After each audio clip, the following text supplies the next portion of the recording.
دافع رئيس المفوضية الأوروبية عن كريستيانو رونالدو خلال مناظرة مع أحد محبي ميسي.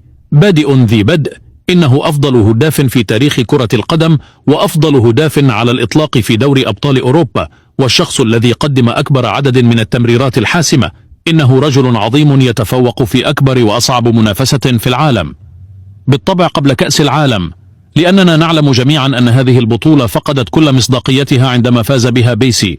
إذا أخبرك أحد محبي ميسي بهذا، لقد كسبت الحجة بالفعل، لأنه من الواضح أنها كانت سرقة، وأنها منحت إلى بيسس من قبل الفيفا، وهو أفضل هداف في تاريخ المنتخبات الوطنية.